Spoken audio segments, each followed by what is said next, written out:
The rain struck the windows like shards of glass, sharp enough to make Nathan Cole pause mid-step. It was nearly midnight, and his small-town garage should have been locked up hours ago. But in the parking lot, headlights cut through the downpour, moving slowly, almost cautiously. A black sedan rolled in, water streaming off its roof. The driver's door opened, and a tall woman stepped into the light, her hair plastered to her face. Beside her was a small girl, clutching a stuffed rabbit whose fur was worn to bare patches. Both were soaked, both shaking. Nathan saw it in their eyes immediately. This was not just fear of the storm. Something else was chasing them. He could not know it yet, but letting them inside would change the course of his life forever. Welcome to today's story, a journey filled with emotions, unexpected turns, and lessons worth keeping. If you enjoy stories that touch the heart and make you think, please subscribe and give this video a thumbs up. Now, let us begin. Nathan Cole had built his life around routine. At 42, he ran Cole's Auto Repair in Cedar Falls, Iowa, a town where neighbors still waved from their porches and gossip traveled faster than the mail. He lived above the shop with his 10-year-old son, Caleb. The space was small, but the smell of brewed coffee in the mornings and the sound of Caleb's pencil scratching across homework in the evenings gave it a warmth no square footage could measure. On the night the storm hit, the sky had been threatening trouble all day. Clouds thickened until the sun was little more than a pale blur. The wind rattled the tin awning over the garage doors, and leaves swirled in frantic circles along the sidewalk. Nathan had planned to close early, maybe help Caleb review for his math test. But then the phone rang. It was Mrs. Wilson, an elderly widow whose sedan had refused to start in the grocery store parking lot. Nathan could not leave her stranded in weather like this. He pulled on his jacket, drove his tow truck to meet her, and loaded the car with the speed of someone who had done this hundreds of times. By the time he replaced the corroded battery terminals and sent her on her way, the storm had turned the streets into rivers. Water streamed along the curbs. Streetlights flickered and buzzed in the wind, casting jittery shadows. Nathan pulled the rolling bay door shut, just as a pair of headlights pierced the curtain of rain. A black sedan eased into the lot, moving slowly, like it feared being noticed. The wipers swiped frantically across the windshield. When the driver's door opened, a tall woman stepped out. Even soaked, she carried herself with quiet poise, but there was tension in her movements. She held the hand of a little girl with blonde curls, her small fingers wrapped around a rabbit whose seams were loose from years of comfort. Nathan swung the garage door open wider, the hinges groaning. Warm light spilled onto the wet pavement. Inside, the air smelled faintly of motor oil, rubber, and the stew simmering upstairs in the slow cooker. The woman introduced herself as Victoria Hayes. Her voice was smooth and confident, but her eyes moved constantly, windows, doors, corners, as though danger might appear at any second. She explained that her car had broken down a mile away and her phone had died. Nathan motioned toward the staircase at the back of the garage. The narrow steps creaked underfoot as they climbed. Upstairs, the apartment was cramped but lived in. A couch with a patched armrest, a coffee table scarred by years of use, and school papers covering the refrigerator door. Caleb looked up from his math worksheet as they entered. Nathan told him the visitors were waiting out the storm. Victoria thanked him, but her hand never let go of her daughter's. Caleb, curious as ever, asked the girl her rabbit's name. She replied softly, "Mr. Buttons." Nathan ladled out steaming bowls of stew, the rich scent of beef and potatoes filling the air. The warmth of the meal eased some of the chill from their soaked clothes. The rain hammered harder against the windows, a constant backdrop to the clink of spoons. Halfway through dinner, Nathan noticed Victoria's phone light up. She turned it face down, her hand trembling slightly. The name on the screen was just the letter R. Outside, the wind howled, rattling the window panes. Caleb and Lily played quietly on the living room rug, their laughter a fragile bubble of warmth against the storm's roar. Victoria's gaze flicked to the windows every few minutes, her posture tightening whenever a car passed outside. Nathan had learned long ago to trust his instincts. Something was wrong here, something that had nothing to do with the weather. But what he was about to hear would make the storm seem harmless in comparison. When the children were busy arranging Caleb's baseball cards on the rug, Nathan lowered his voice and asked Victoria directly if she was in trouble. For a moment, she stared at the bowl in her hands. Then she said quietly that her ex-husband was not the kind of man who accepted no for an answer. The words were calm, but the undertone was fear held under tight control. Nathan had heard enough stories in his life to recognize the pattern. This was not about an argument or misunderstanding. This was about power, control, and someone who would not let go. A flash of light swept through the living room. Nathan turned toward the window in time to see two black SUVs cruising slowly down the street. Their headlights cut long, pale lines through the rain. They passed once, circled the block, and then parked at the far end of the street. Victoria's face drained of color. She explained that Richard Hayes, her ex, was a wealthy CEO with deep connections in law enforcement, politics, and business. He could make problems disappear with a phone call, and he had been tracking her through the GPS on her phone. She had thought it was disabled. She had been wrong. Nathan's thoughts moved quickly, the same way they did when a car broke down in the middle of a busy intersection. There was the fire escape at the back of the apartment, the alley behind the shop that could lead to the side street. It might be their only chance, but the timing would have to be perfect. Then came the knock. It was firm, measured, and polite in the way that only made it more threatening. Nathan opened the door to find a tall man in a tailored suit, his silver hair untouched by the storm under the overhang. Two men stood behind him, broad-shouldered, their eyes scanning the hallway with military precision. The tall man smiled, though his eyes stayed cold. He introduced himself as Richard Hayes. He said Victoria was his wife, and that she had taken something from him. He claimed he only wanted to bring her and their daughter home. Nathan kept his tone steady. "In this town," he said, "no one forced women and children to go anywhere they did not want to go." The smile faded. Richard's voice hardened. He accused Victoria of stealing corporate secrets worth millions and promised that if she did not return, she would face federal prison. Lily, he added, would be placed somewhere safe while her mother served her time. Nathan stepped back and closed the door. The quiet lasted less than 3 seconds. The door burst inward, wood splintering as one of Richard's men kicked it open. The sound was sharp against the muffled roar of the storm.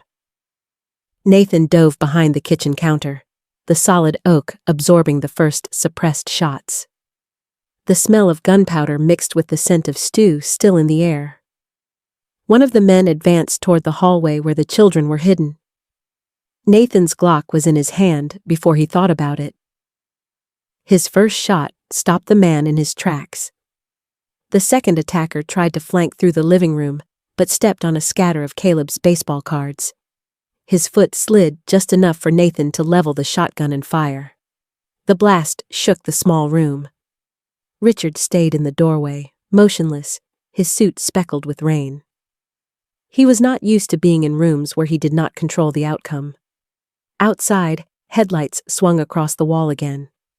More SUVs pulled up. The sound of car doors slamming was distinct even through the rain.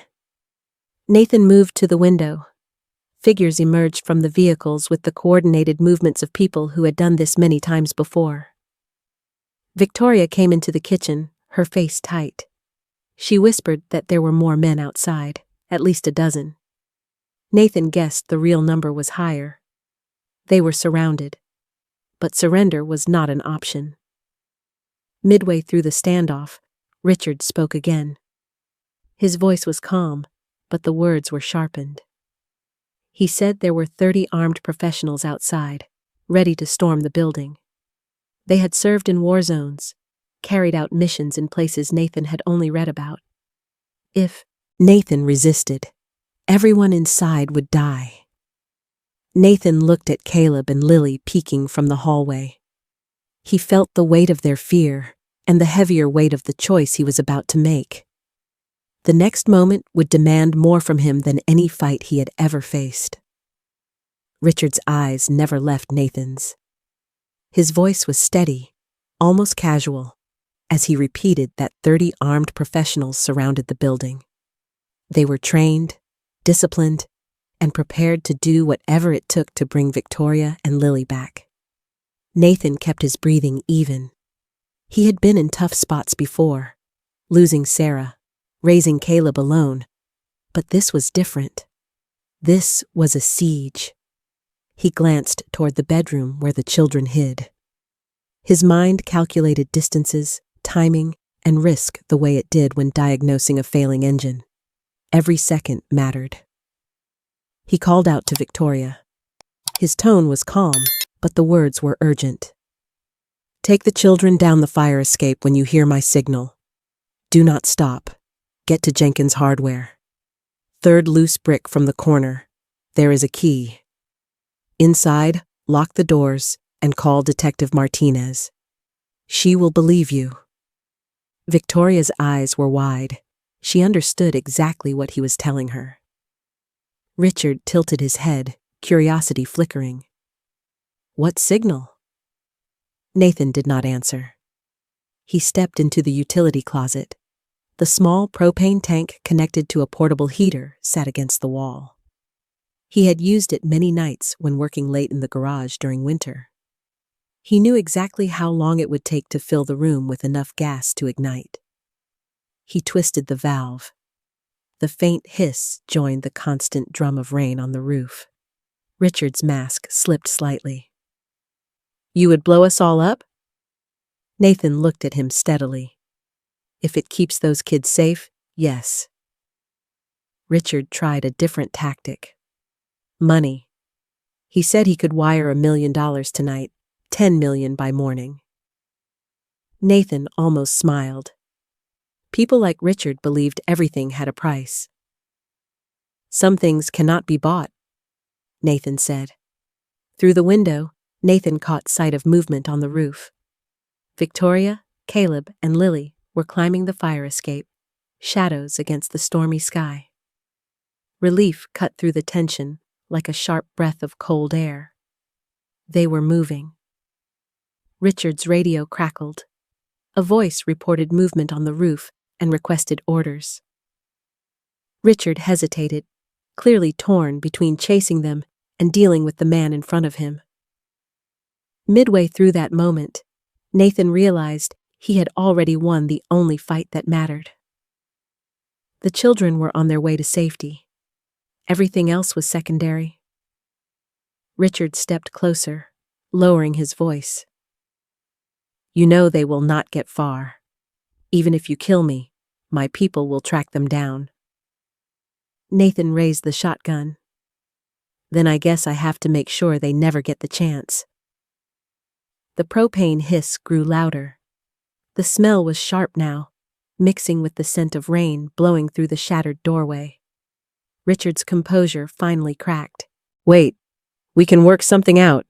There is no need for this." Nathan's mind was already made up. He had lived long enough to know that some evils could not be bargained with.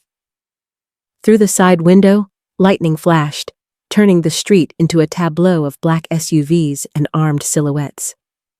For a heartbeat, it looked like a war zone. Nathan spoke slowly, making sure Richard understood. "Victoria and Lily are not your property. They are human beings. You do not get to own people." He heard footsteps above, the sound of the fire escape's metal rungs clanging under hurried steps. Good. They were almost across.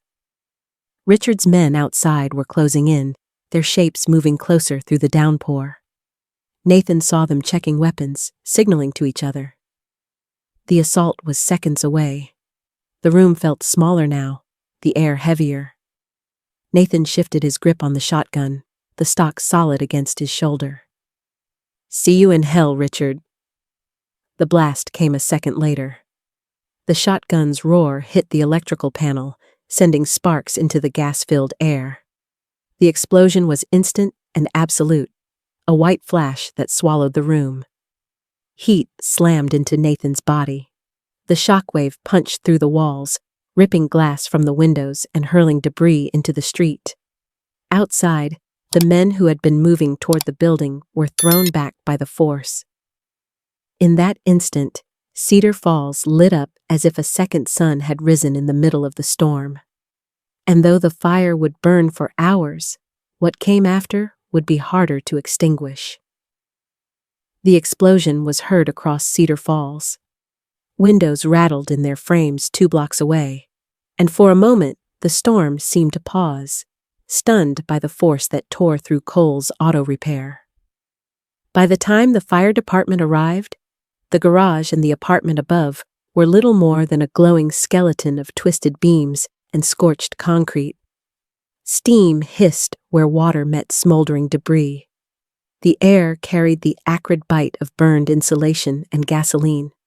2 bodies were recovered from the wreckage.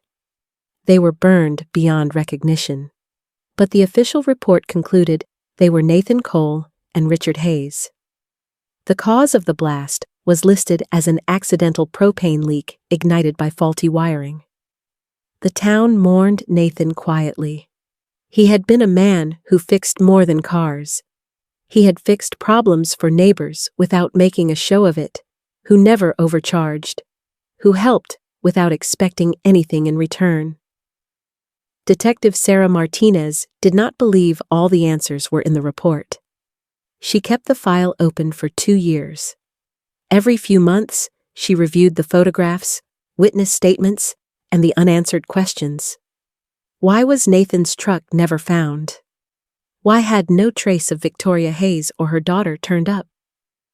In her heart, she hoped the answer was the one that made the most sense to her, that Nathan had found a way to walk out of that fire alive. But she had no proof, and proof was what her job required. 1,500 miles away in Billings, Montana, a man calling himself Dan Stevens opened a small repair shop on the edge of town. The building was plain, with peeling paint on the trim and a narrow gravel driveway. But the work was good and the prices were fair. Dan paid his bills in cash, avoided cameras, and kept to himself. From time to time, a woman and 2 children visited. They never stayed long, but their laughter carried through the open shop doors, mixing with the clink of tools and the hum of an air compressor. The boy, now answering to Mike Stevens, helped sweep the floor and hand tools to the man he called Dad. The girl, Lily Matthews, sat on the counter and told stories about school while her mother listened, a faint smile in her eyes. Victoria Hayes was gone. Victoria Matthews had taken her place. She had found steady work as an IT consultant for local businesses, and in her spare time, she was building a nonprofit to help women leave abusive relationships.